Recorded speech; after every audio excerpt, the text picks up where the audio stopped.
On Christmas night, my family locked the front door while I was still outside. My sister shouted through the window. "This house isn't yours anymore." They laughed, opened expensive gifts, and celebrated without me. What none of them knew was that the deed in my coat pocket had only one owner's name, mine.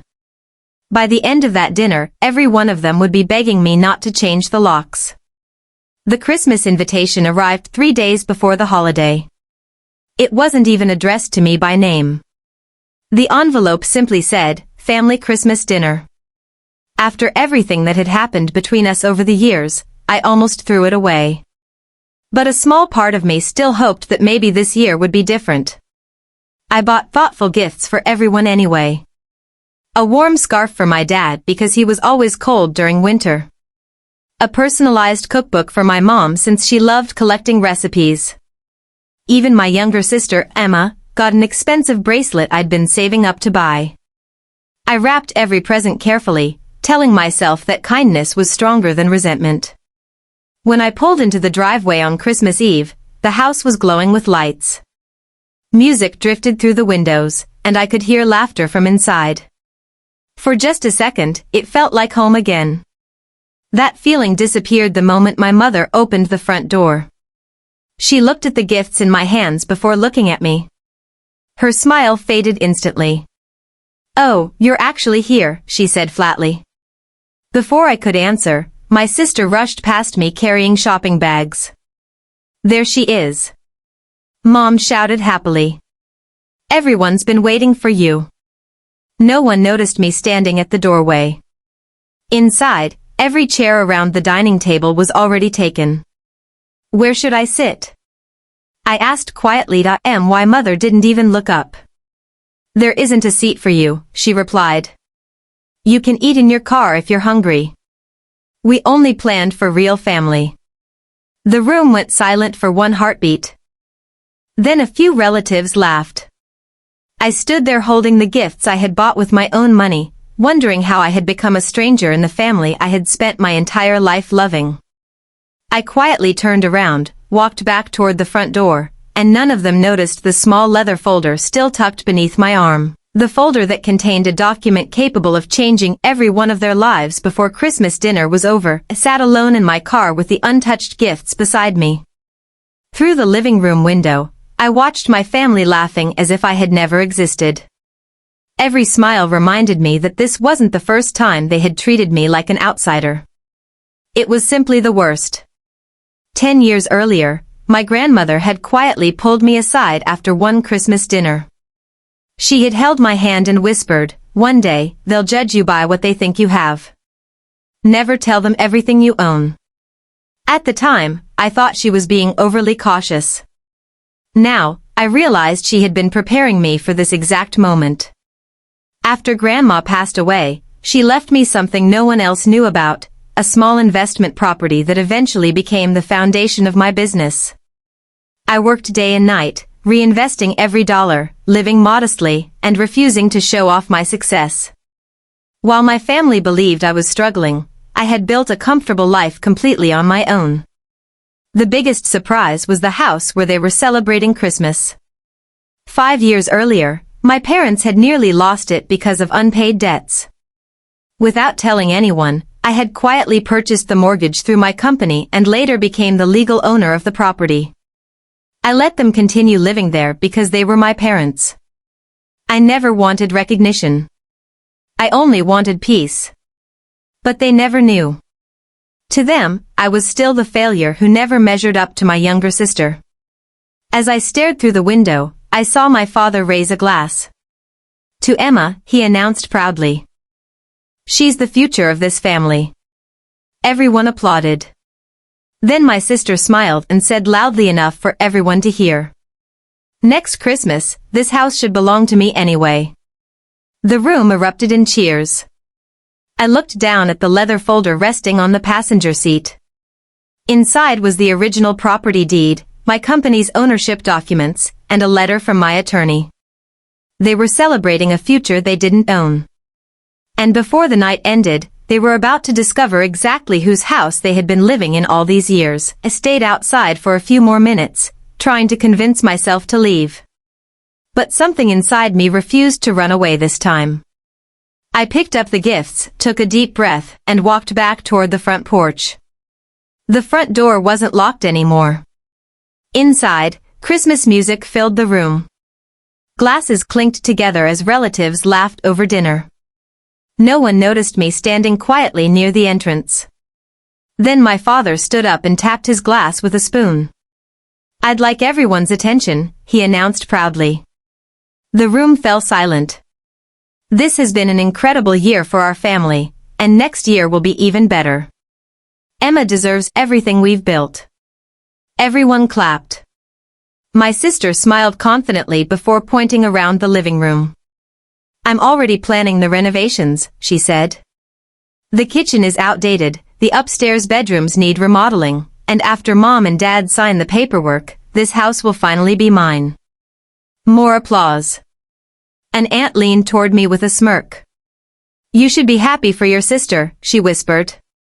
"After all, you don't own anything." A few cousins laughed loud enough for everyone to hear. I smiled politely but said nothing. Just then. Ding. Dong, the doorbell echoed through the house. My mother frowned. Who would come on Christmas Eve? My father opened the door. Standing outside was a man in a dark suit carrying a leather briefcase. "Good evening," he said calmly. "My name is Michael Carter. I'm the family's attorney." The room instantly became quiet. My father looked confused. "We weren't expecting a lawyer tonight." Michael nodded. "I know. But I was instructed to deliver these documents personally, before Christmas dinner ended." He stepped inside, placed the leather briefcase on the dining table, and slowly removed a thick envelope sealed with my late grandmother's signature. Every pair of eyes followed the envelope. No one noticed that I was the only person in the room who wasn't surprised. Because I already knew exactly what was inside. And within the next 5 minutes, the Christmas celebration they had planned would become the most unforgettable night of their lives. The room was completely silent.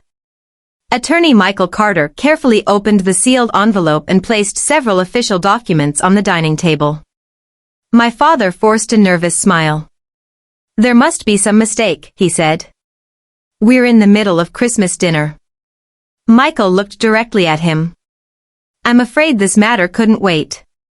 He unfolded the first document. "This is the final legal instruction left by Mrs. Eleanor Brooks before her passing." At the mention of Grandma's name, everyone became quiet. Michael continued reading. "The family home shall never become the property of anyone except the person who protected it when no one else would." My sister crossed her arms. "What does that even mean?" The attorney reached into his briefcase and pulled out another document. "This is the property's current deed." He slowly turned it around so everyone at the table could see it. "There is only one legal owner." My mother leaned forward confidently. "Well, of course. My husband's name should be there." Michael shook his head. "No." My father frowned. "Then Emma's?" Again. "No." The attorney looked across the room until his eyes met mine. He spoke only 4 words. "The owner is Miss Olivia Brooks." For a moment, nobody moved. Then every head turned toward me. My sister laughed nervously. "That's impossible." Michael calmly slid another document across the table. 5 years ago, when the mortgage went into default, Miss Brooks legally purchased the loan through her investment company. Months later, she completed the transfer of ownership. Since then, every property tax, insurance payment, and maintenance expense has been paid from her account. The color disappeared from my father's face. My mother's hands began to shake.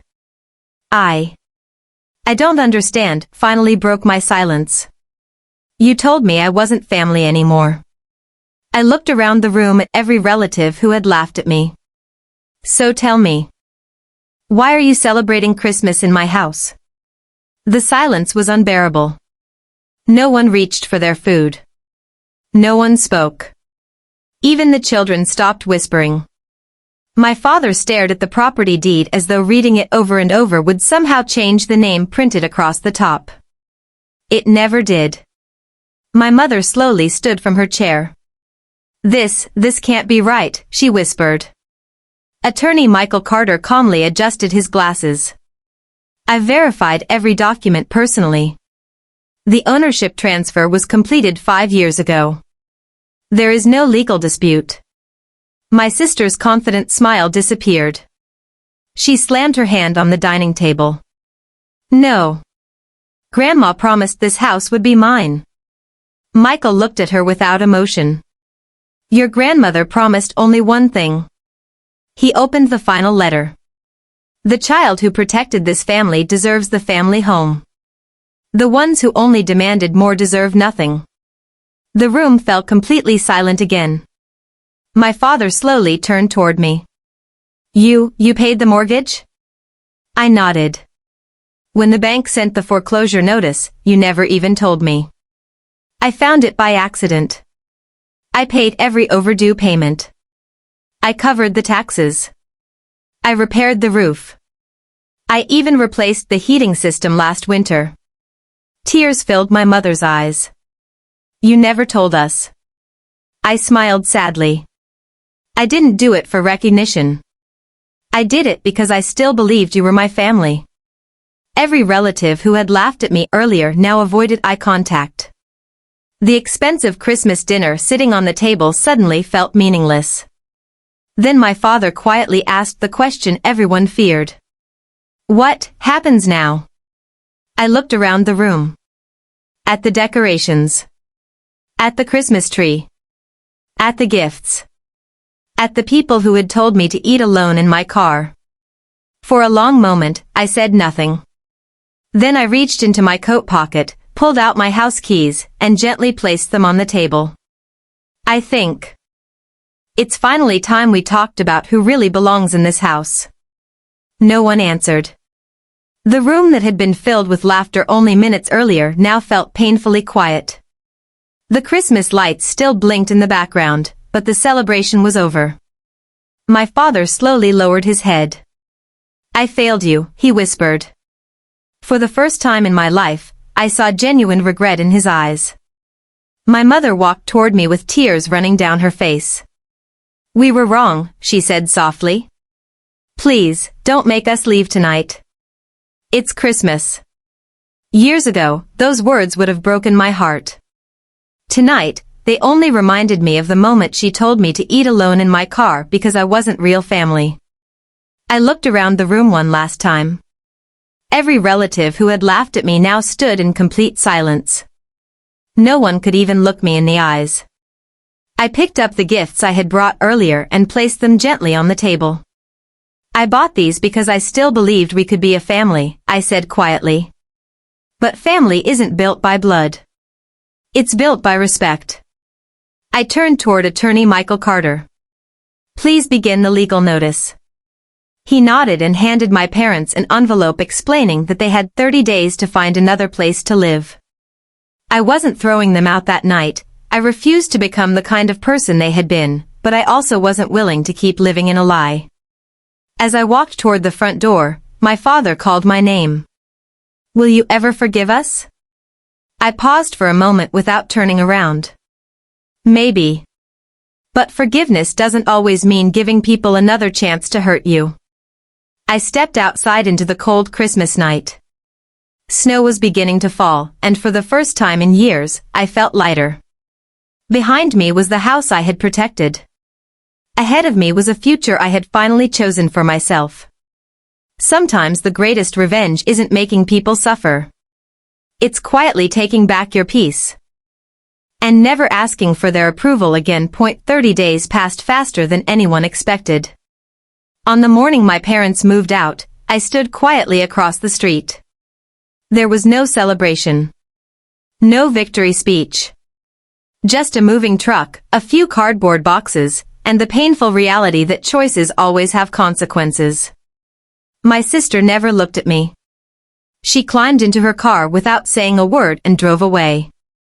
My father carried the last box to the truck, then stopped at the front gate. For a long moment, he simply stared at the house. The house he had once believed would always belong to him. He slowly walked over to me. "I spent years teaching you that success meant money," he said quietly. "But you taught me that character is worth far more." I didn't know what to say. So I simply nodded. My mother stepped forward next. She handed me a small Christmas ornament I had made in elementary school. "We found this while packing," she whispered.